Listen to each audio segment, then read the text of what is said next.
Hello friends, Vaghela એજ્યુકેશનમાં હું આશીષ વાઘેલા આપ સૌનું હાર્દિક સ્વાગત કરું છું. મિત્રો, નાની વાતની શરૂઆત કરીએ. એ ડૂબા હુઆ સૂરજ નિકલતા જરૂર હૈ, डूबा हुआ सूरज निकलता जरूर है, वक्त कैसा भी हो બદલતા જરૂર હૈ. પરિવર્તન મિત્રો સંસારનો નિયમ છે. જે મિત્રો આજે સમય છે કાલ રહેવાનો નથી, બરાબર? એટલે તમારી જે કઈ પ્રિપેરેશન છે તે ચાલુ રાખજો અને સફળતા તમને 100% મળશે અને મળશે. અને આવનારી ભરતી માટે છે આપણે અત્યારથી સિરીઝ ચાલુ કરી છે, જે જોડાઈ રહેજો વિદ્યાર્થી મિત્રો. તો ચાલો ચાલુ કરીએ આજનો વિડીયો, જેની અંદર પહેલા શરૂઆતમાં વાત કરી મિત્રો, વાઘેલા એજ્યુકેશન ચેનલ તમે સબસ્ક્રાઇબ ન કરી હોય તો ખાસ કરી લેજો. આપણી ટેલિગ્રામ ચેનલમાં પણ જોઈન થઈ જજો, જેથી મિત્રો જે પણ નવા વિડીયો આવે તમને તાત્કાલિક મળતા રહે. આજે આપણે જોવાનું છે ભાગ બીજો, જેની અંદર જોવાનું છે જનરલ નોલેજના પ્રશ્નો, બરાબર? વન બાય વન આપણે છે જે આપણે નવીન વસ્તુ લાવી છે, પરીક્ષામાં પૂછાઈ શકે એવા પ્રશ્નો લાવીએ છીએ. ખાસ વિદ્યાર્થી મિત્રો ફોકસ કરજો અને નોટ્સ બનાવજો. તો ચાલો ચાલુ કરીએ પહેલા પ્રશ્નથી. આપણે તળ ગુજરાતનું નદી તંત્ર કેવા પ્રકારનું છે? તળ ગુજરાતનું નદી તંત્ર કેવા પ્રકારનું છે? કેવા પ્રકારનું છે? વૃક્ષાકાર છે. આપણને ખબર છે, એક તો કચ્છ છે, બરાબર છે, બીજું આપણું સૌરાષ્ટ્ર અને આવે છે તળ ગુજરાત, બરાબર? કચ્છ, સૌરાષ્ટ્ર અને તળ ગુજરાત. તળ ગુજરાતનું નદી તંત્ર છે કેવું છે? વૃક્ષાકાર છે. કેવું છે? વૃક્ષાકાર છે. યાદ રાખી લેજો. તમને કચ્છનું પૂછે તો કચ્છનું આવશે મિત્રો શુષ્ક નદી તંત્ર છે. કેવું છે? શુષ્ક શબ્દ યાદ રાખ. આગળ પણ પ્રશ્ન આવે જ છે મિત્રો, છતાં લઈ લઈએ છીએ. શુષ્ક છે. કેવું છે? સૌરાષ્ટ્ર નદી તંત્ર પૂછે, ખાસ સૌરાષ્ટ્ર પૂછાઈ ગયેલું પરીક્ષામાં છે, યાદ રાખજો ત્રિજ્યાકાર છે. કેવું છે? ત્રિજ્યાકાર, જેને કેન્દ્ર ત્યાગી પણ કહેવાય. કેન્દ્ર ત્યાગી, યાદ રાખજો બંને શબ્દો. કચ્છનું પૂછે, કચ્છનું નદી તંત્ર કેવું છે? શુષ્ક છે. સૌરાષ્ટ્રનું પૂછે ત્રિજ્યાકાર, કેન્દ્ર ત્યાગી છે. અને તળ ગુજરાતનું પૂછે તો વૃક્ષાકાર છે. ખાસ યાદ રાખી લેજો. ચાલો એના પછીના પ્રશ્નની વાત કરીએ આપણે. ઉત્તર ગુજરાતની કઈ નદીઓ કચ્છના નાના રણને મળનારી કુંવારિકા નદીઓ છે? ગુજરાતની કુંવારિકા નદી કેટલી છે મિત્રો? તો અહીં આપેલી છે. ગુજરાતની કુંવારિકા નદીઓ છે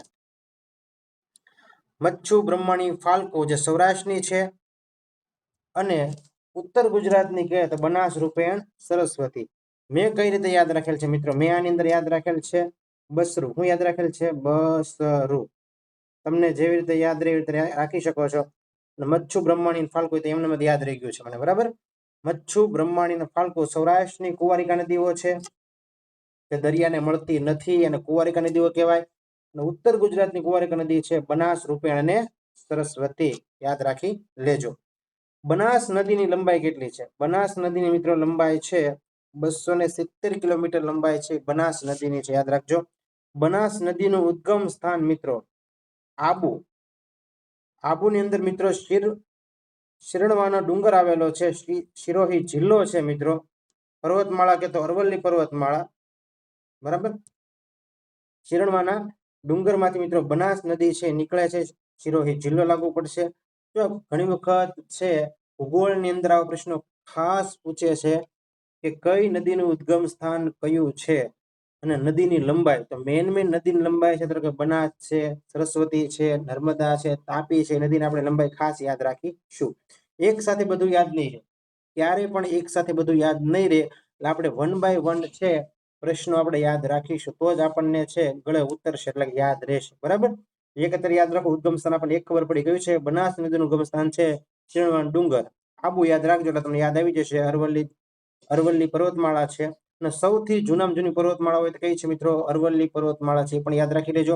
બનાસ નદીનું ઉદ્ગમ સ્થાન છે શિરણવાનો ડુંગર, શિરોહી જિલ્લો. એના પછી આપણે પ્રશ્ન વાત કરીએ. 6 નંબરનો પ્રશ્ન. પીપાવાવ કઈ નદીના કિનારે આવેલ છે? તો ઝોલાપુરી નદી. કઈ નદી છે? ઝોલાપુરી નદી. પીપાવાવ નામ જ પહેલી વાર આપણે સાંભળ્યું હોય, ઝોલાપુરી, પણ યાદ રાખી લેજો.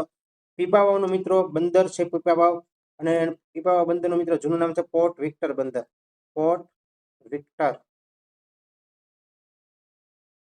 તમને પરીક્ષા ઇન્ડાયરેક્ટ પૂછે પોર્ટ વિક્ટર બંદર છે, એનું સાચું નામ શું છે? તો પીપાવાવ. યાદ રાખી લેજો. પીપાવાવ બંદર પણ કહેવાય છે, બરાબર છે? બીજું નામ એનું શું છે? પીપાવાવ બંદર, પોર્ટ વિક્ટર બંદર, ઝોલાપુરી નદી. યાદ રાખજો. પાલનપુર કઈ નદી કિનારે આવેલ છે? ફૂલોનું શહેર એટલે પાલનપુર. સિદ્ધરાજ જયસિંહનું જન્મસ્થાન એટલે પાલનપુર. બરાબર. બાલારામ કઈ નદી કિનારે આવેલ છે? પાલનપુર. બાલારામ નદી કિનારે આવેલ છે. ડીસા કઈ નદી કિનારે આવેલ છે? તો ડીસા બટેટા માટે જાણીતું ડીસા કઈ નદી કિનારે આવેલ છે? બનાસ નદી કિનારે આવેલ છે ડીસા. બરાબર. એના પછી પ્રશ્નની વાત કરીએ એ પહેલા મિત્રો થોડું કઈ જોઈ લઈએ. હું સાઈડમાં રહું એટલે સારું પડશે, તમને લાગે કે નાના લેક્ચર લાઈવ છે એવું કઈ. એના પછીના પ્રશ્નની આપણે વાત કરીએ.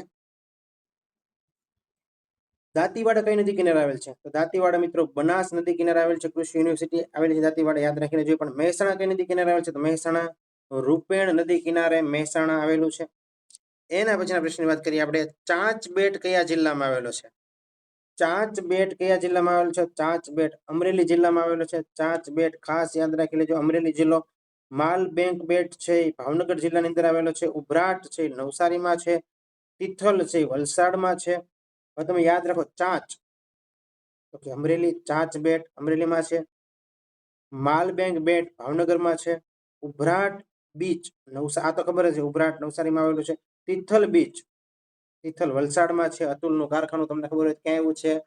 વલસાડની અંદર છે. તમે પાનેરા જો પાનેરા જાઓ, પાનેરાનો ડુંગર પારનેરા પણ લખે છે ઘણા. પારનેરાનો ડુંગર છે, એના ઉપર તમે માતાજીના દર્શન કરવા જાઓ, ડુંગર ઉપરથી તમે જુઓ તો તમને અતુલનું કારખાનું છે નજરે આવશે. રંગ રસાયણનું કારખાનું છે અતુલનું મિત્રો, ત્યાં તમને નજરે ચડશે.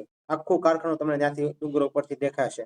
યાદ રાખજો, પાનેરા માતા ચામુંડામાનું મંદિર છે, ક્યાં કયા જિલ્લામાં છે? વલસાડની અંદર આવેલું છે. તિથલ બીચ પણ ક્યાં છે? વલસાડમાં છે. ઉભરાટ બીચ કે તો નવસારીમાં છે. ચાંચ બેટ કે તો અમરેલીમાં. માલ બેંક બેટ કે તો ભાવનગરમાં આવશે. પચ્છમ ખદીર બેલા ખાવડા બેટ કચ્છના કયા રણમાં છે? આપણને બધી ખબર હોય કે કચ્છની અંદર આવેલ છે પચ્છમ ખદીર બેલા ખાવડા બેટ છે, પણ કયા રણમાં? નાના રણમાં કે મોટા રણમાં? ડબલ ડીપ થઈ ગયું મિત્રો. કયું ટીક કરવું પરીક્ષામાં? યાદ રાખજો, ખદીર છે, પચ્છમ છે, બેલા છે, ખાવડા બેટ આ બધા છે કચ્છના મોટા રણની અંદર. કચ્છનું મોટું રણ છે ત્યાં બેટ બધા આવેલા છે. પચ્છમ ખદીર બેલા અને ખાવડા. ખદીર તો રણ ધોળાવીરા ખદીર બેટમાં આવેલું છે, તમને ખબર હોવી જોઈએ. ચાલો એના પછી વાત કરીએ આપણે. ભારતનો પ્રથમ વસ્તી ગણતરી, ભારતમાં પ્રથમ વસ્તી ગણતરી કયા વર્ષમાં થઈ હતી? કોના સમયમાં? તો ખાસ યાદ રાખીને જો 1872 ની અંદર લોર્ડ મેયોએ છે ના સમયમાં મિત્રો છે ભારતમાં પ્રથમ વસ્તી ગણતરી થઈ હતી. હાલમાં વસ્તી ગણતરી ચાલે છે એટલે આ પ્રશ્ન છે પરીક્ષામાં પૂછાવા લાયક છે, યાદ રાખી લેજો. 1872 પ્રથમ વસ્તી ગણતરી થઈ હતી ભારતની અંદર. નિયમિત વસ્તી ગણતરી કે તો 1881. શબ્દ યાદ રાખજો, પ્રથમ વસ્તી ગણતરી કે તો 1872, નિયમિત વસ્તી ગણતરી કે તો 1881. પ્રથમ વસ્તી ગણતરી કે તો લોર્ડ મેયો આવશે અને નિયમિત વસ્તી ગણતરી કે તો લોર્ડ રિપન આવશે. લોર્ડ રિપન આવે એટલે તમને એક વસ્તુ યાદ આવી જોઈએ, સ્થાનિક સ્વરાજનો પિતા. સ્થાનિક સ્વરાજ નો પિતા હોય એ કોણ છે? Lord Ripon. સ્થાનિક સ્વરાજ એટલે શું? સ્થાનિક સ્વરાજ એટલે પંચાયત, નગરપાલિકા અને મહાનગરપાલિકાનો સમાવેશ સ્થાનિક સરકારની અંદર થાય છે. સ્થાનિક સ્વરાજની અંદર થાય છે મિત્રો. તો સ્થાનિક સ્વરાજનો પિતા કોણ છે? તો કે લોર્ડ રિપન છે. અને તમને ખબર હોય છે હાલમાં મહાનગરપાલિકા કેટલી છે? ગુજરાતની અંદર હાલમાં મહાનગરપાલિકા કેટલી છે તમને ખબર હોવી જોઈએ. તો જોઈ લે મિત્રો, ગુજરાતની અંદર હાલની અંદર છે ટોટલ 17 મહાનગરપાલિકાઓ છે. કેટલી છે? 17 મહાનગરપાલિકાઓ છે. મંજૂરી મળી છે 9 બીજી. એટલે પરીક્ષામાં પૂછાય તો ખાસ યાદ રાખી લેવું. 8 મહાનગરપાલિકા હતી, એનું સૂત્ર છે રાજુભા, અમે, જાસુ, ગાવટ, રાટ, રાજકોટ, જુ એટલે જુનાગઢ, ભાવનગર, અમે એટલે અમદાવાદ, જા એટલે જામનગર, સુ એટલે સુરત, એટલે ગાંધીનગર અને વ એટલે વલસાડ. આ 8 આપણને ખબર હતી. યાદ નવી બીજી બની છે, યાદ રાખી લેજો. નાના મામા પગ આવશે. શું યાદ રાખશું? નાના મામા પગ આવશે. એટલે નવસારી, બીજું ના એટલે નડિયાદ, એટલે મોરબી, બીજું માં એટલે મહેસાણા. મોરબી ને મહેસાણા સાથે યાદ રાખશું. પ એટલે પોરબંદર, ગ એટલે ગાંધીધામ, આ એટલે આણંદ, વ એટલે વાપી અને સે એટલે સુરેન્દ્રનગર. ખાસ આ 17 મહાનગરપાલિકાઓ છે, તમારા સૂત્ર સાથે મિત્રો યાદ રાખી દેવાની છે. પરીક્ષામાં પ્રશ્ન પૂછાય તો ભૂલ પડે નહીં. એના પછીના પ્રશ્ન આપણે જોઈ લઈએ. ભારતમાં વર્ષ 2011 થયેલ વસ્તી ગણતરી કેટલાની હતી? મિત્રો ભારતમાં વર્ષ 2011 થયેલી સ્વતંત્ર ભારતનું નથી કીધું, અહીંયા નીચે સ્વતંત્ર ભારત શબ્દ વાપર્યો. સ્વતંત્ર ભારતની વસ્તી ગણતરી, ભારતમાં વસ્તી ગણતરી 2011 થઈ 15મી હતી, પણ સ્વતંત્ર ભારતની કે વસ્તી ગણતરી કેટલામી હતી? 2011 ની અંદર 7મી હતી. તો આ શબ્દ બે ખાસ યાદ રાખવાનું છે. ભારતનું પૂછે અને સ્વતંત્ર ભારતનું પૂછે, બરાબર. ભારતનું પૂછે તો પહેલાનું જ હોય, એટલે આપણે જૂનું સહિત આપણે કહેવાનું છે 15મી વસ્તી ગણતરી હતી, બરાબર. અને સ્વતંત્ર ભારતની પૂછે 7મી વસ્તી ગણતરી થશે. ભારતનું સૌથી વધુ વસ્તી ધરાવતું રાજ્ય કયું છે? સૌથી વધુ વસ્તી ધરાવતું હોય તે છે ઉત્તર પ્રદેશ. યાદ રાખી લેજો, ઉત્તર પ્રદેશ. ઘણી વખત આવો પ્રશ્ન ઓછી વસ્તી ધરાવતું રાજ્ય, વધારે વસ્તી ગીચતામાં કયો નંબર છે, બધું આવી રીતના જે આંકડા હોય આપણે યાદ રાખી લેવાના છે. ચાલો એના પછીના પ્રશ્નની વાત કરીએ આપણે. ગુજરાતમાં વસ્તી ગીચતા, ગુજરાતમાં વસ્તી ગીચતા છે કેટલી છે મિત્રો? યાદ રાખી લેજો, પરીક્ષામાં પ્રશ્ન પૂછાય ગુજરાતમાં વસ્તી ગીચતા તો 308 પ્રતિ ચોરસ કિલોમીટર. વસ્તી ગીચતા આવે એટલે આપણે એટલું જ યાદ રાખશું, 308. મગજમાં બેસી જવું છે. ગુજરાતની વસ્તી ગીચતા કેટલી છે? 308 છે, બરાબર. ભારતમાં વસ્તી ગીચતા પૂછે, ભારતમાં વસ્તી ગીચતાની દ્રષ્ટિએ ગુજરાતનો ક્રમ પૂછે, ભારતમાં વસ્તી ગીચતાની દ્રષ્ટિએ ગુજરાતનો ક્રમ પૂછે તો કેટલામાં આવશે મિત્રો? 14મો. ભારતમાં વસ્તી ગીચતાની દ્રષ્ટિએ ગુજરાતનો ક્રમ કેટલામો છે? 14મો છે. બંને પ્રશ્નો યાદ રાખજો. 308 કે વસ્તી ગીચતા, વસ્તી ગીચતામાં ગુજરાતનો ક્રમ ભારતની અંદર તો આવશે 14મો. ગુજરાતમાં કુલ વસ્તી 2011 ની વસ્તી ગણતરી મુજબ મિત્રો થાય છે 6,03,83,628, બરાબર. ગુજરાતમાં કુલ શહેરી વસ્તી કે તો 42.58. આવું બધું યાદ રાખવાની જરૂર નથી, પણ ખાલી આપણે નજર ફેરવી લઈશું. 42.58. ગ્રામ્ય વસ્તી કે 57.42. આવો પ્રશ્ન મિત્રો જીપીએસસી લેવલમાં પૂછાય, બરાબર.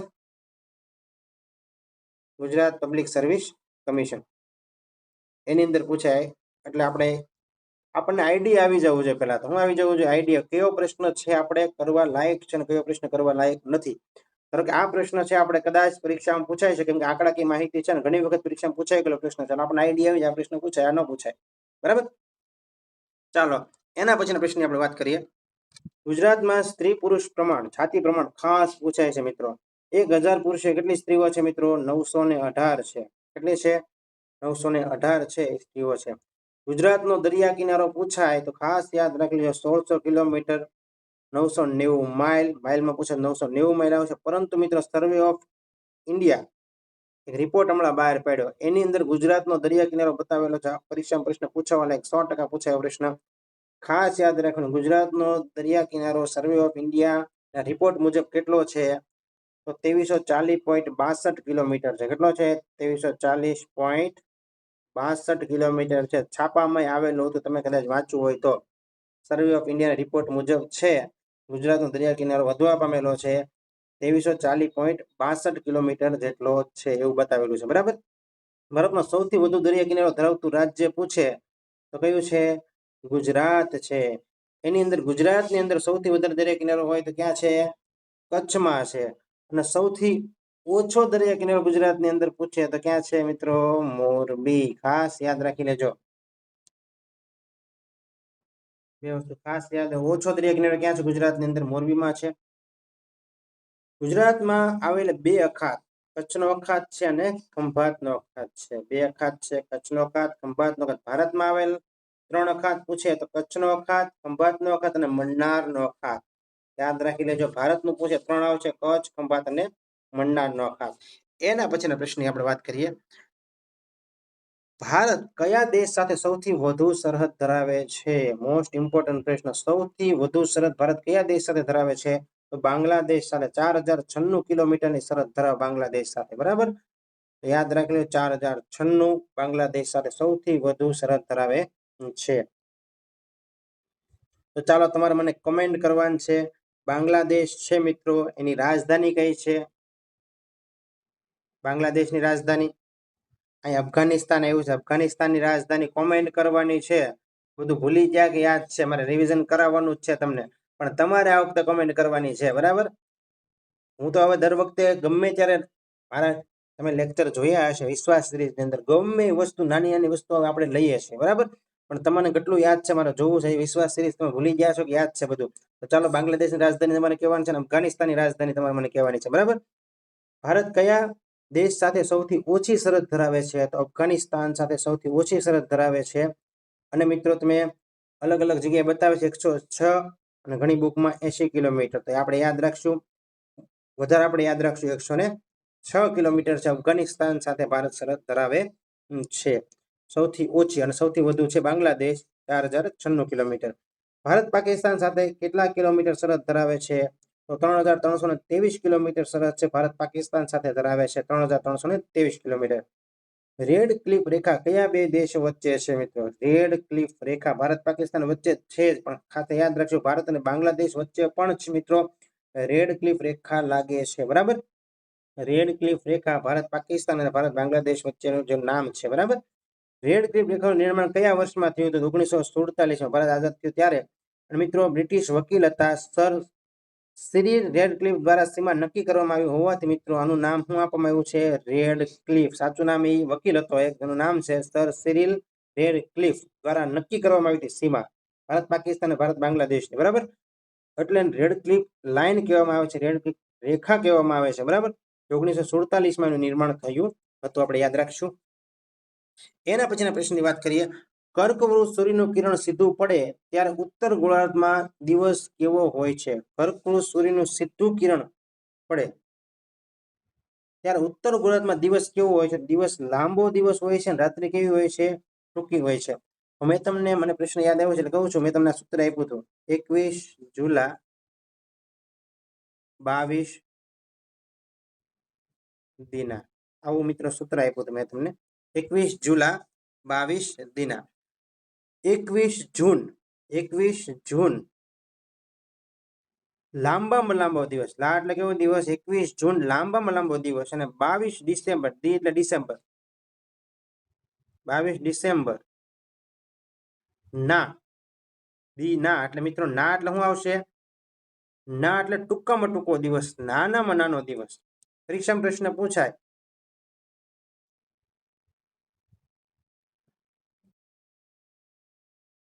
ટૂંકામાં ટૂંકો દિવસ કયો અને લાંબામાં લાંબો દિવસ કયો? 21 જૂન છે એ મિત્રો કેવો દિવસ છે? લાંબામાં લાંબો દિવસ છે. અને 22 ડિસેમ્બર છે એ કેવો દિવસ છે? ટૂંકામાં ટૂંકો દિવસ, નાનામાં નાનો દિવસ છે 22 ડિસેમ્બર, બરાબર? તો આપણે યાદ રાખશું ખાસ, પરીક્ષામાં ભૂલવા નથી પૂછાય. તો મિત્રો થોડીક માહિતી લઈ લઈએ આપણે અક્ષાંશ અને રેખાંશ વૃત્તની. તો ચાલો એ પણ આપણે જોઈ લઈએ. થોડું એક્સ્ટ્રા લાવ્યો છું પણ મજા આવશે તમને. તમે જુઓ અહીંયા અક્ષાંશ વૃત્તો. અક્ષાંશ એટલે કેવું મિત્રો? આડી લાઈન ને શું કહેવાય? અનો પ્રાસ. યાદ રાખી લેજો, અનો પ્રાસ. અક્ષાંશ એટલે આડી લાઈન. કેવી લાઈન? આડી લાઈન ને શું કહેવાય? અક્ષાંશ કે ઊભી લાઈન ને શું કહેવાય? રેખાંશ કહેવાય. અક્ષાંશની સંખ્યા કેટલી હોય? 181 સંખ્યા. અક્ષાંશની કુલ સંખ્યા કેટલી હોય? 181. અહીં બધું જેટલું લખેલું છે ને બધું કેવું છે મિત્રો? આઈએમપી છે. કેવું છે? બધું આઈએમપી. જેટલું લખેલું છે બધું આઈએમપી છે, યાદ રાખી લેજો. ટોટલ અક્ષાંશની સંખ્યા 181 હોય છે. અને મિત્રો બે અક્ષાંશ વૃત્તો વચ્ચેનું અંતર પરીક્ષામાં પૂછાય. બે અક્ષાંશ વૃત્તો વચ્ચેનું અંતર તમને પરીક્ષામાં પૂછાય કેટલું હોય છે? 111 કિલોમીટર. કેટલું હોય છે? બે અક્ષાંશ વચ્ચેનું અંતર 111 કિલોમીટર હોય છે. ભૂલવાનું નથી. અક્ષાંશ 181. અક્ષાંશ વચ્ચેનું અંતર પૂછે. અક્ષાંશ વૃત્તો વચ્ચેનું અંતર 111 છે. કન્યાકુમારીથી વિષુવવૃત્ત વચ્ચેનું અંતર 900 કિલોમીટર. પરીક્ષામાં પ્રશ્ન પૂછાઈ ગયેલો છે. વિષુવવૃત્ત પહેલા તો સમજી લો મિત્રો. પહેલા હું તો સમજાવી દઉં થોડુંક અહીંયા પહેલા, પછી આપણે વાત કરીએ. મિત્રો સૌથી વચ્ચે ઝીરો લાઈન હોય છે ને, ઝીરો, જો અહીં ઝીરો લખેલો છે, 0 ડિગ્રી ઝીરો લાઈન હોય છે ને એને મિત્રો વિષુવવૃત્ત કહેવાય. એની ઉપર શું આવેલું હોય છે? કર્કવૃત્ત. એની ઉપર મિત્રો આવે છે આર્કટિક વૃત્ત. અને એની ઉપર આવે છે મિત્રો છેલ્લું ઉત્તર ધ્રુવ, 90 ડિગ્રી, બરાબર? એની અંદર તમે જોઈ શકો છો આ 23 મિત્રો ઉપર ડેશ કરેલો છે, પરંતુ આપણે ડિગ્રી નથી, ડેશ છે, એટલે 30 મિનિટ વચાય છે એને. એટલે આને બીજી રીતે પણ લખી શકાય છે 23.5, 23.50 ડિગ્રી પણ કહી શકાય, બરાબર? અને નીચે મિત્રો મકરવૃત્ત છે, એન્ટાર્કટિક વૃત્ત છે, અને નીચે આવે છે મિત્રો દક્ષિણ ધ્રુવ. ઉપર ઉત્તર ધ્રુવ, નીચે દક્ષિણ ધ્રુવ. ઉપર આર્કટિક આવે, નીચે એન્ટાર્કટિક આવે. વિષુવવૃત્તની ઉપર કર્કવૃત્ત. કર્કવૃત્તની મિત્રો આપણને ખબર જ છે અગમ કપાસ, હમણાં આપણે વાત કરીએ. અને ભારતની અંદર છે 8 રાજ્યોમાંથી કર્કવૃત્ત પસાર થાય છે. ગુજરાતની અંદર 6 જિલ્લામાંથી કર્કવૃત્ત પસાર થાય છે. બધી હમણાં ચર્ચા કરીએ આપણે. અહીં લખેલું જ છે મેં. ગુજરાતના 6 જિલ્લાઓમાંથી કર્કવૃત્ત પસાર થાય, ભારતના 8 રાજ્યોમાંથી પસાર થાય છે. આપણે સૂત્ર આપેલું હતું, મમ્મી પણ ગુજરાતી છે, ગુજરાતી છે, મમ્મી પણ ગુજરાતી છે. એ સૂત્ર મિત્રો અહીં તમને 8 એ 8 રાજ્યો તમને મળી જશે સૂત્ર ઉપરથી. મ એટલે પહેલા તો આવશે મધ્યપ્રદેશ, મી એટલે મિઝોરમ, પ એટલે પશ્ચિમ બંગાળ, પણ આખું લઈ લો પશ્ચિમ બંગાળ, ગુ એટલે ગુજરાત, જ એટલે ઝારખંડ, રા એટલે રાજસ્થાન, તી એટલે ત્રિપુરા અને છે એટલે છેલ્લે આવે છે છત્તીસગઢ. 8 એ 8 રાજ્યો. બરાબર. 8 રાજ્યોમાંથી કર્કવૃત સાથે ગુજરાતની અંદર 6 જિલ્લામાંથી અગમ કપાસ. કયું સૂત્ર યાદ રાખવાનું છે? અગમ કપાસ. અગમ કપાસ યાદ રાખી લેજો. અગમ કપાસ. અ એટલે અરવલ્લી, ગ એટલે ગાંધીનગર, મ એટલે મહેસાણા, અગમ કપાસ, ક એટલે કચ્છ, પા એટલે પાટણ, સ એટલે સાબરકાંઠા. તો આ 6 જિલ્લાઓમાંથી કર્કવૃત પસાર થાય છે અને 8 રાજ્યો છે એમાંથી પણ કર્કવૃત પસાર થાય છે ભારતના. યાદ રાખી લેજો. તો કન્યાકુમારીથી વિષુવવૃત્ત વચ્ચેનું અંતર કેટલું હોય છે? 900 કિલોમીટર છે. એટલે તમે એક વસ્તુ યાદ રાખજો, મોસ્ટ ઇમ્પોર્ટન્ટ વસ્તુ છે. બરાબર. એના પછી આફ્રિકા ખંડની કોંગો નદી વિષુવવૃત્ત રેખાને 2 વાર ઓળંગે છે. પ્રશ્ન પૂછાઈ ગયેલો છે આ પણ. કોંગો નદી, આફ્રિકા ખંડની કોંગો નદી છે વિષુવવૃત્ત, આ વિષુવવૃત્ત છે મિત્રો. આ વિષુવવૃત્તને કેટલી વાર ઓળંગે છે? વિષુવવૃત્તને મિત્રો 2 વખત ઓળંગે છે. આફ્રિકાની કોંગો નદી છે વિષુવવૃત્તને 2 વખત ઓળંગે છે. તો તમે જોઈ શકો છો કોંગો નદી છે 2 વખત ઓળંગે છે. આફ્રિકાની લિમ્પોપો નદી મકરવૃત્તને 2 વખત ઓળંગે છે. મકરવૃત્ત ક્યાં છે મિત્રો? મકરવૃત્ત અહીંયા છે. વિષુવવૃત્તને 2 વખત ઓળંગતી નદી હોય તે કોંગો છે અને મકરવૃત્તને 2 વખત ઓળંગતી નદી હોય એ છે મિત્રો લિમ્પોપો નદી. યાદ રાખી લેજો, લિમ્પોપો નદી. બંને ઇમ્પોર્ટન્ટ પ્રશ્ન છે, કોંગો અને લિમ્પોપો નદી. બરાબર. મકરવૃત્તને 2 વખત ઓળંગે તો લિમ્પોપો અને વિષુવવૃત્તને 2 વખત ઓળંગે એ કઈ છે? કોંગો નદી. અને મિત્રો હવે રેખાંશની વાત કરીએ. રેખાંશ વૃત્તની કુલ સંખ્યા કેટલી છે? રેખાંશ વૃત્ત મિત્રો, રેખાંશ એટલે સીધી લીટીને શું કહેવાય? આડી લીટીને અક્ષાંશ કહેવાય. ઊભી લીટીને મિત્રો કેવી કહેવાય? રેખાંશ કહેવાય. 360 કુલ રેખાંશ આવેલા છે. 2 રેખાંશ વચ્ચેનું અંતર પૂછે તો 4 મિનિટ હોય છે. મોસ્ટ ઇમ્પોર્ટન્ટ પ્રશ્ન. કેટલી મિનિટ હોય છે? 2 રેખાંશ વચ્ચેનું અંતર પૂછે તો 4 મિનિટ હોય છે. અને મિત્રો 21 માર્ચ અને 23 સપ્ટેમ્બર દિવસ રાત કેવા હોય છે? સરખા હોય છે. એ તમને વાત કરી 21 જુલાઈ 22 દિવસના. બરાબર. એની અંદર શું છે? 21 જૂન છે એ લાંબામાં લાંબો દિવસ છે અને 22 ડિસેમ્બર છે ટૂંકામાં ટૂંકો દિવસ છે. અને 21 માર્ચ અને 23 સપ્ટેમ્બર કેવા દિવસ છે? સરખા દિવસો છે. યાદ રાખી લેજો. આમાં જો કીધું જ છે લાંબો દિવસ અને ટૂંકો દિવસ. બરાબર. આ તમને મેં માહિતી આપેલી છે મોસ્ટ ઇમ્પોર્ટન્ટ, તમને સમજાઈ ગઈ છે એવી અપેક્ષા રાખું છું. હજી થોડુંક આપણે સમજી લઈએ, થોડુંક, વધારે નહીં, ખાલી થોડુંક જોઈએ આપણે. હવે આ જે બનાવ બને આ સૂર્ય છે. બરાબર. આ આપણી પૃથ્વી છે. આ બધી જગ્યાએ આપણી શું છે? પૃથ્વી છે. બરાબર. તમે જોઈ શકો છો કઈ રીતનો બનાવ બને છે. હવે મિત્રો તમારે બીજી 2 પણ તારીખ યાદ રાખવાની છે. 3 જાન્યુઆરી અને 4 જુલાઈ. 3 જાન્યુઆરી યાદ રાખવાની છે અને 4 જુલાઈ. ઉપસોર અને અપસોર. અપસોર ક્યારે આવે છે અને ઉપસોર ક્યારે આવે છે? પરીક્ષામાં પ્રશ્ન પૂછાઈ ગયેલો છે, પૂછાતો રહેવાનો છે. તો મિત્રો તમે જોઈ શકો છો સૂર્ય પૃથ્વીની નજીક હોય ને, સૌથી વધારે નજીક હોય ને, એટલે કે 14.75 કરોડ કિલોમીટર હોય છે ને, એને ઉપસોર કહેવાય છે. તે 3 જાન્યુઆરી આ બનાવ બને છે. ક્યારે બને છે? 3 જાન્યુઆરીએ, જેને ઉપસોર કહેવાય છે. અને અપસોર મિત્રો 4 જુલાઈ આ બનાવ બને છે. કે 15.21 કરોડ કિલોમીટર છે એ મિત્રો સૂર્યથી પૃથ્વી છે દૂર હોય છે, વધારે દૂર હોય છે. બરાબર. અહીંયા વધારે દૂર હોય છે ને અહીંયા નજીક હોય છે. નજીક હોય એને ઉપસોર કહેવાય અને દૂર હોય એને શું કહેવાય? અપસોર કહેવાય. એટલે નજીકની તારીખ કઈ હોય તો 3 જાન્યુઆરી, દૂરની તારીખ હોય તો કઈ? 4 જુલાઈ. એવી રીતે તમે યાદ રાખી છે. મેં એવી રીતે યાદ રાખેલું છે. અને 21 માર્ચ અને 23 સપ્ટેમ્બર તમે જોઈ શકો છો વચ્ચે આવે છે ફીટ મિત્રો પૃથ્વી. બરાબર. સૂર્યની 2 બાજુથી 21 માર્ચ અને 23 સપ્ટેમ્બર દિવસ અને રાત કેવો હોય છે? સરખા હોય છે. અને 21 જૂન અને 22 ડિસેમ્બર મેં તમને કીધું એમ 21 જૂન છે લાંબામાં લાંબો દિવસ છે ને 22 ડિસેમ્બર છે એ ટૂંકામાં ટૂંકો દિવસ છે. બરાબર. એના પછીના પ્રશ્નની આપણે વાત કરીએ એ પહેલા મિત્રો પ્રશ્નો થોડાક રહી ગયેલા છે એ પણ ચર્ચા કરી લઈએ સાથે. અમેરિકા ખંડના શોધક કોણ છે? મજા આવ્યો મિત્રો? ખાસ એક લાઈક કરજો ને કોમેન્ટ કરજો ખાસ, જેથી મજા આવે. મને વિદ્યાર્થીઓને લેક્ચર લો તો મને લાગે કે ના વિદ્યાર્થી મિત્રો જોવે છે અને સારી કમેન્ટ કરે છે. અમેરિકા ખંડના શોધક છે ક્રિસ્ટોફર કોલંબસ. કોણ છે? અમેરિકા ખંડના શોધક છે ક્રિસ્ટોફર કોલંબસ. ગુજરાતનો સૌથી ઊંચો ડુંગર પૂછે તો કયો છે? ગિરનાર. અને અત્યારે ચોમાસું છે, ગિરનારમાં જવાની મજા અલગ છે, બરાબર. ગુજરાતનો સૌથી ઊંચો ડુંગર કયો છે? ગિરનાર છે. 1153.2 મીટર મિત્રો એની ઊંચાઈ છે. ગિરનાર પર્વત પર કયા પર્વતનું ઉદાહરણ છે? ગિરનાર પર્વત કયા પર્વતનું ઉદાહરણ છે? અગ્નિકૃત ખડક જ્વાળામુખી પર્વત. યાદ રાખી લેજો, અગ્નિકૃત ખડક જ્વાળામુખી પર્વત.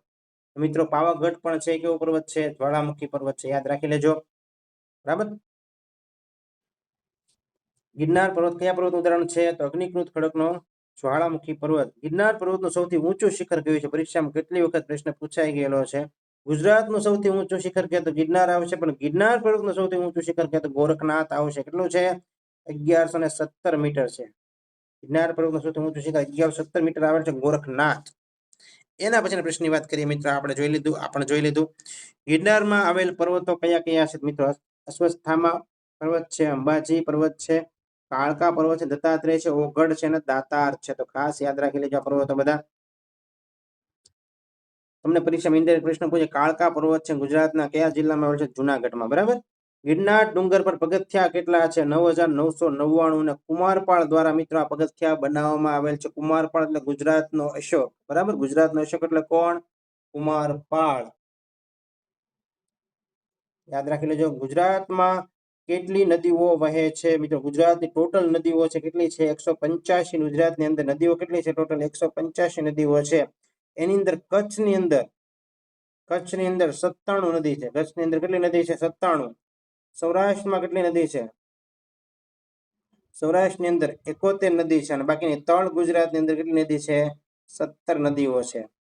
ખાસ યાદ રાખી લેજો, કચ્છની અંદર 97 નદીઓ છે. આમાં જો ખાલી કાંઈ નથી કરવાનું, આંકડો ફેરવાનો છે. 71 ને ઊંધું કરી નાખવાનું છે, એટલે આગળ એકડો આવી જાય, એટલે 17.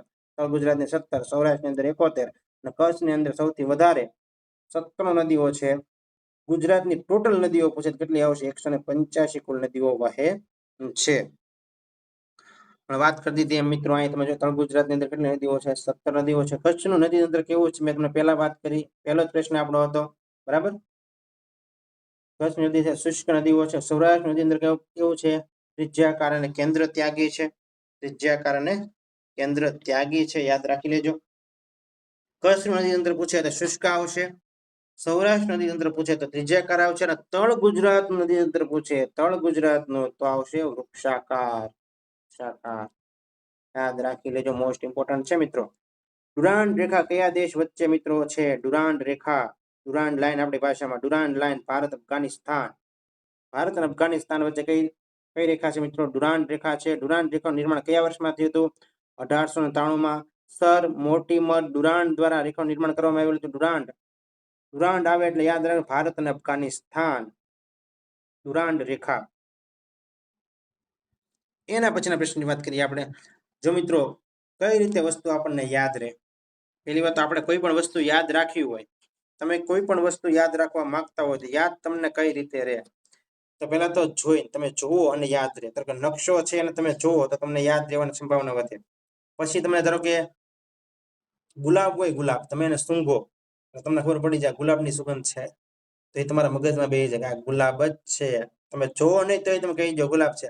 આપણે કઈ સ્પર્શેન્દ્રિય, તમે કોઈક વસ્તુ અડો ત્યાં તમને ખબર પડી જાય કે આ વસ્તુ આ જ છે. તમે જોઈ શકો છો કે અંધ વ્યક્તિ હોય તે નોટ છે, એમ જો ખબર એનો કઈ નોટ છે, પણ એ આપણને કહી દે કે આ 50ની નોટ છે, આ 100ની નોટ છે. એ સ્પર્શેન્દ્રિય છે, એનાથી પણ આપણે યાદ રાખી શકીએ છીએ. જોવાથી યાદ રહે. દોરેલી વસ્તુ હોય, નકશો હોય તો આપણે એને તરત યાદ રાખીએ કે અહીંયા છે. ગુજરાત તમને ખબર પડે, ખૂણામાં બતાવે કે ગુજરાત જ છે, તમને આઈડિયા આવી જાય, બરાબર. અને યાદ રાખવાનું બીજો સચોટ વારે ઘડે કહું છું, તમે પ્રાણાયામ કરો, ભ્રામરી પ્રાણાયામ, કપાલભાતી, એ તમે કરો એટલે તમને યાદ રહેવાની જે ક્ષમતા છે એમાં 100% વધારો થશે. ચાલો જોઈએ, મેકમોહન રેખા કયા બે દેશો વચ્ચે છે? મેકમોહન રેખા તો ભારત અને ચીન. આ તો મોઢે હશે બધા વિદ્યાર્થી મિત્રો. મેકમોહન રેખા એ પેલા મિત્રો કઈ ડુરાન્ડ રેખા ભારત અને અફઘાનિસ્તાન, હવે આવી છે મેકમોહન રેખા ભારત અને ચીન. મેકમોહન રેખા નિર્ધારણ કયા વર્ષમાં થયું? 1914માં હેનરી મેકમોહન દ્વારા. 1914. મેકમોહન ભારત ચીન, ડુરાન્ડ ભારત અફઘાનિસ્તાન, બરાબર. સૌથી લાંબો દરિયા કિનારો ધરાવતું રાજ્ય હોય તો કયું છે મિત્રો? ગુજરાત છે. સૌથી ઓછો દરિયા કિનારો ધરાવતું રાજ્ય હોય તો કયું છે? ગોવા છે.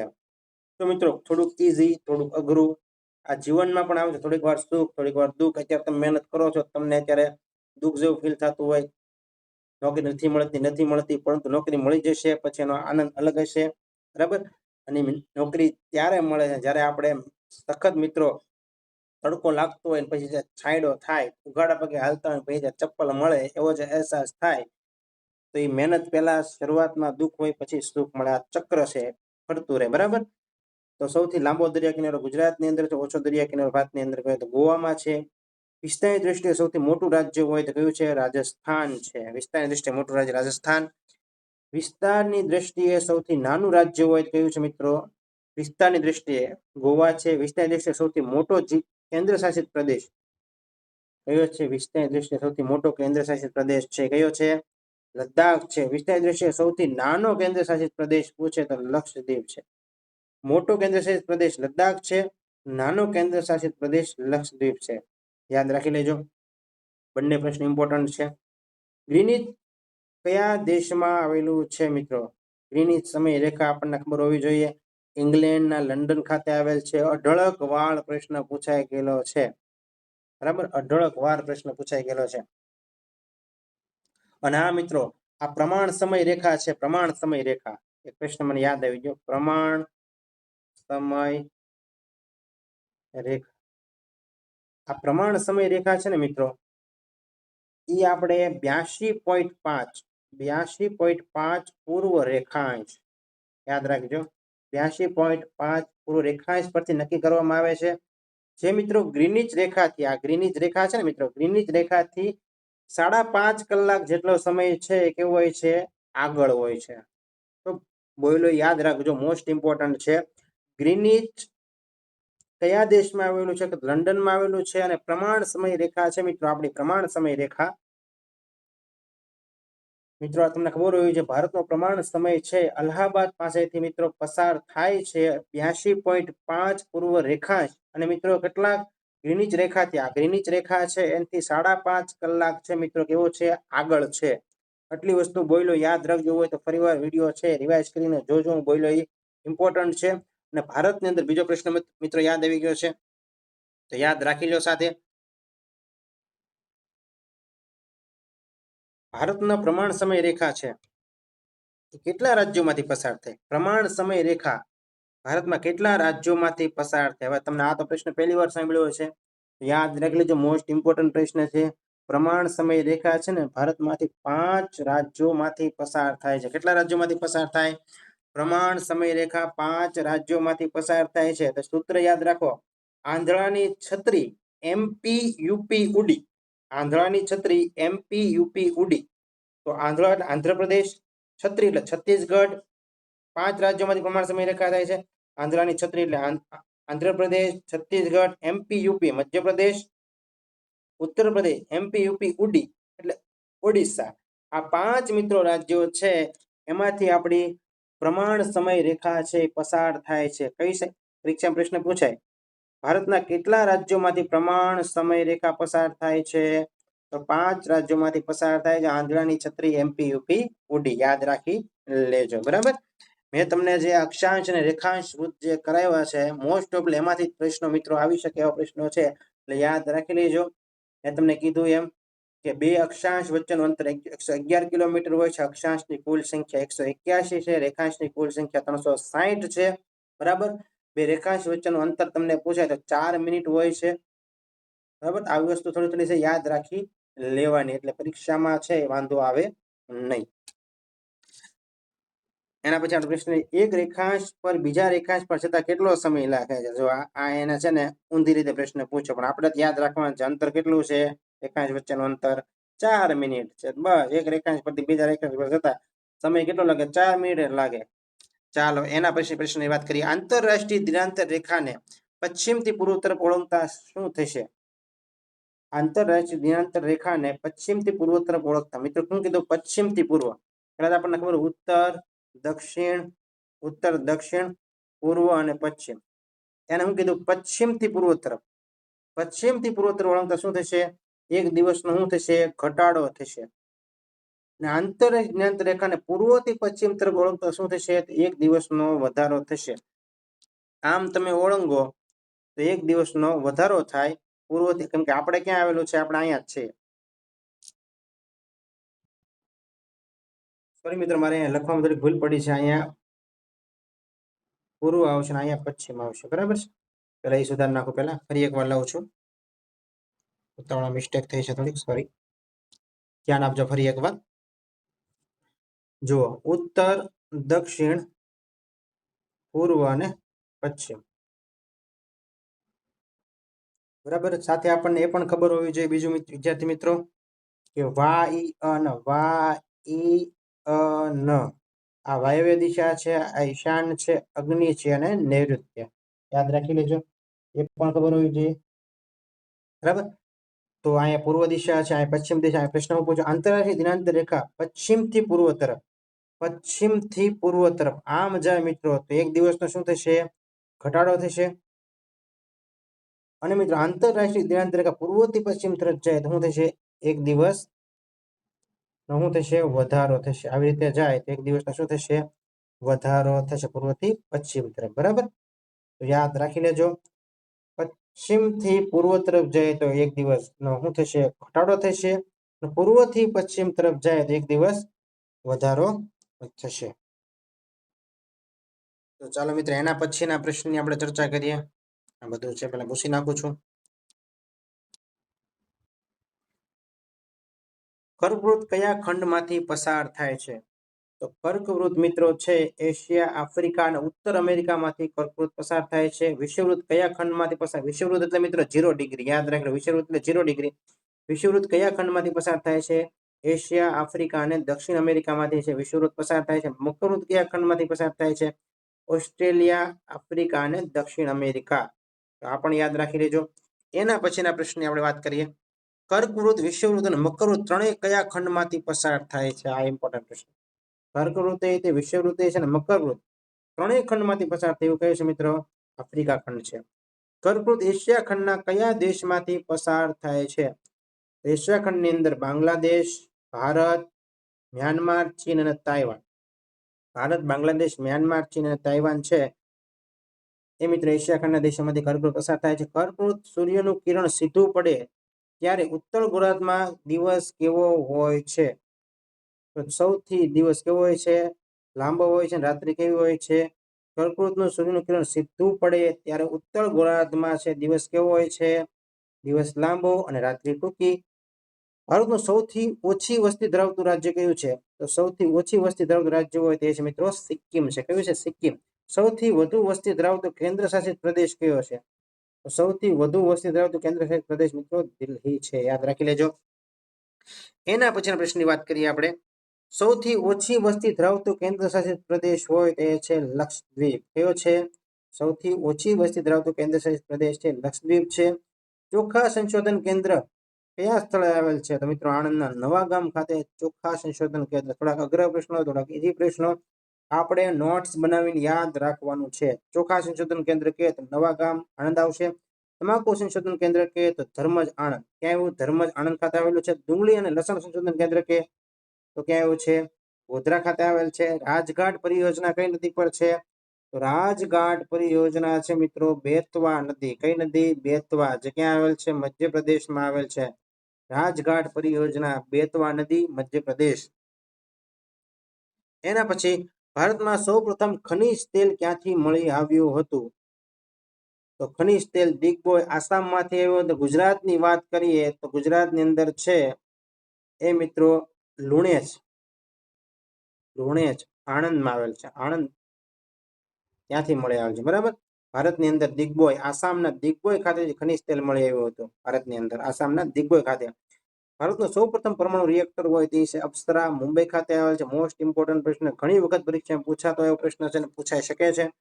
ધાન્ય પાકોની વાત કરીએ તો ઘઉં, બાજરી, ચોખા, મકાઈ, જુવાર અને જવ. રોકડિયા પાકની અંદર વાત કરીએ, મેં તમને સૂત્ર આપ્યું હતું, તમને યાદ હોય તો, મત 1 છે. મત 1 છે. રોકડિયા પાક એટલે ડાયરેક્ટ તમે લઈને ડાયરેક્ટ વેચાય જાય, રોકડિયા પાક કહેવાય, બરાબર. એની અંદર પેલા મ એટલે મગફળી. મગફળીની મિત્રો છે એને તેલીબિયા પાક પણ કહે. તેલીબિયા પાક પણ સૌરાષ્ટ્રની અંદર, ખાસ સૌરાષ્ટ્રની અંદર છે, સૌરાષ્ટ્રની અંદર એને તેલીબિયા પાક તરીકે પણ ઓળખે મગફળીને. અને કેવો પાક છે? રોકડીયો પાક પણ છે અને તેલીબિયા પાક પણ છે મગફળી. તો મગફળી છે રોકડીયો પાક છે. ત એટલે મિત્રો આવશે તમાકુ, એ એટલે એરંડો, ક એટલે કપાસ અને છે એટલે શેરડી. એવી રીતે યાદ રાખશું આપણે. અને બીજું મિત્રો આની અંદર એક્સ્ટ્રા આપેલ છે ચા છે, બટેટા છે અને શણ. બરાબર. તો શેરડી ઉપરથી શણ પણ તમે યાદ રાખી શકો સાથે. તેલીબિયા પાકોની વાત કરીએ મગફળી, તલ, સૂર્યમુખી, રાઈ, સોયાબીન, એરંડા આ બધા તેલીબિયા પાક છે. એના પછીના પ્રશ્નની વાત કરીએ આપણે. ગુજરાતનું પ્રથમ વિન્ડ ફાર્મ કે તો કયું છે? કચ્છના માંડવી ખાતે ગુજરાતનું પ્રથમ વિન્ડ ફાર્મ. અને ગુજરાતનું સૌથી મોટું વિન્ડ ફાર્મ કે મોટું વિન્ડ ફાર્મ તો દેવભૂમિ દ્વારકા ખાતે લાંબા આવેલું છે.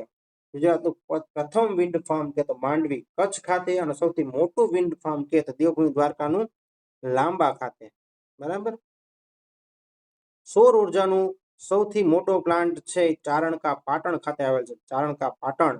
ભારતનું ક્ષેત્રફળ મિત્રો 32,86,263 ચોરસ કિલોમીટર. બરાબર. વિસ્તારની દ્રષ્ટિએ ભારતનું સૌથી નાનું રાજ્ય હોય તો કયું છે? વિસ્તારની દ્રષ્ટિએ ગોવા છે. મોટું રાજ્ય હોય તો વિસ્તારમાં રાજસ્થાન આવશે. એના પછી પ્રશ્નની વાત કરીએ. ઊનની બનાવટો પર શેની નિશાની હોય છે? તો ઊનની બનાવટની અંદર વુલમાર્કની નિશાની હોય. વુલમાર્ક યાદ રાખી, નિશાની પણ પૂછાય છે. સોના ચાંદીના દાગીના હોય, ઘરેણા હોય, એના પર હોલમાર્કની નિશાની હોય. ઘર વપરાશની વસ્તુ હોય એની ISI માર્ક હોય. તમે જોજો નાનું માચીસ આવે બાકસ એની ઉપર પણ હોય. ઇન્ડિયન સ્ટાન્ડર્ડ આવી રીતનું કાંઈક લોગો હોય કે તમને જોયો હોય તો આવી રીતનું અંદર એસ દોરેલો હોય. બધાની અંદર હોય જ છે. રાણા પ્રતાપ સાગર બંધ કઈ નદી પર છે? તો મહારાણા પ્રતાપ સાગર બંધ. રાણા પ્રતાપ કે તો મહારાણા પ્રતાપ સાગર બંધ છે ચંબલ નદી રાજસ્થાન. રાણા પ્રતાપ રાજસ્થાન, ચંબલ નદી. તો નદી યાદ રાખજો ચંબલ. પટ્ટાવાળાની પરીક્ષા તમારે દેવી હોય પટ્ટાવાળા, એમાં આવું જ પૂછાય. ઈઝી. આમ ઈઝી ને આમ અઘરું. પ્રશ્ન હકીકતમાં છે ને પ્રશ્ન ઈઝી હોય ને પરીક્ષામાં અઘરો બની જતો આપણી માટે, પણ સાવ ઈઝી પ્રશ્ન હોય એની પર વધારે ધ્યાન આપવાનું. બરાબર. મહારાણા પ્રતાપ સાગર બંધ છે ચંબલ નદી પર છે રાજસ્થાન. કૃષ્ણરાજ સાગર ડેમ છે એ કાવેરી નદી પર છે. કૃષ્ણરાજ સાગર ડેમ છે એ કાવેરી નદી પર કર્ણાટકની અંદર આવેલ છે કૃષ્ણરાજ સાગર ડેમ. બરાબર. એના પછી પ્રશ્નની વાત કરીએ આપણે. નિઝામ સાગર ડેમ કઈ નદી પર છે? તો નિઝામ સાગર ડેમ મંજીરા નદી પર છે. બરાબર. નિઝામે શું વગાડવાના? મંજીરા વગાડવાના. શું વગાડવાના નિઝામે? એટલે તમને યાદ આવી મંજીરા નદી. નિઝામે શું વગાડવાના છે? મંજીરા વગાડવાના છે. નિઝામ સાગર ડેમ છે કઈ નદી પર આવેલ છે? મંજીરા નદી પર આવેલ છે. અને રાજ્ય કયું આવશે? તેલંગાણા. કયું આવશે? તેલંગાણા. યાદ રાખી લેજો. ભારતમાં તમાકુનું ઉત્પાદન ગુજરાતનો ક્રમ છે કેટલામો છે? તમાકુનું ઉત્પાદન બીજો ક્રમ છે. ભારતમાં ચિરોડીના ઉત્પાદનમાં ગુજરાતનો ક્રમ છે ત્રીજો છે. ચિરોડી અક્ષર 3 ક્રમ ત્રીજો. યાદ રાખજો. તમાકુમાં બીજો છે પાછો. સોડા આઈસના ઉત્પાદનમાં પાછો પ્રથમ છે. પીળી ક્રાંતિ તેલીબિયાને લગતી છે. પીળી ક્રાંતિ તેલીબિયા યાદ રાખી લેજો. લાલ ક્રાંતિ કે તો ટમેટા આવશે. આ તમને ખબર જ હશે આઈ થિંક. સિલ્વર ક્રાંતિ કે તો ઈંડા આવશે. કેગા પરમાણુ મથક. કેગા યાદ આ તો ખબર જ હશે. કેગા કર્ણાટક. કનો પ્રાસ. કેગા કર્ણાટક. કેગા પરમાણુ મથક કર્ણાટક. કુંડલકુલમ કે તો તમિલનાડુ આવશે. કેટલી વાર પરીક્ષા પ્રશ્ન પૂછે છે કુંડલ કુમલ, તો યાદ રાખજો તમિલનાડુ. કલ્પકમ કે તો પણ તમિલનાડુ. કુંડનકુલમ કે તો પણ તમિલનાડુ. કલ્પકમ કે તો પણ તમિલનાડુ. અને કેગા કે તો આવશે કર્ણાટક. તો મિત્રો આ હતા મોસ્ટ ઇમ્પોર્ટન્ટ પ્રશ્ન. વિડીયો ગમ્યો હોય તો ખાસ મિત્રો ચેનલને લાઈક કરો, શેર કરો, સબસ્ક્રાઇબ કરો. અને આવી રીતે આપણે લેક્ચર બનાવતા રહેવાનું છે. ખાસ નોટ્સ બનાવજો અને ખાસ યાદ રાખવાનો પ્રયત્ન કરો. રિવિઝન વસ્તુ મહત્વની છે. સ્વમૂલ્યાંકન. ઘણા એમ થાય પરીક્ષામાં હું બેસું ને ત્યારે મને આવડતું જ નથી, તો એને જરૂર છે ખાસ સ્વમૂલ્યાંકન. તમે વાંચો એ મહત્વનું નથી, તમને કેટલું યાદ રહ્યું ને મહત્વનું છે. બરાબર છે. અને આપણે શું બનવાનું છે? ટ્રેનનું એન્જિન બનવાનું છે. ડબ્બા નહીં, ડબ્બા તો પાછળ આવે. હમ જ્યાં ખડે રહેતે હે લાઈન વહીં સે શુरू હોતી હે. એવો વિચાર રાખવાનો. અને જેવો તમે વિચાર રાખીને હાલશો ને એવા તમે બની જશો. સ્વામી વિવેકાનંદે કીધું જેવું તમે વિચારશો એવા તમે બની જશો. તો વિડીયો ગમ્યો હોય ચેનલ લાઈક કરો, શેર કરો અને ખાસ કમેન્ટ કરજો, એટલે મને પણ મજા આવે અને તમને તો મજા આવે જ છે. તો ચાલો મિત્રો, આવજો. Good night.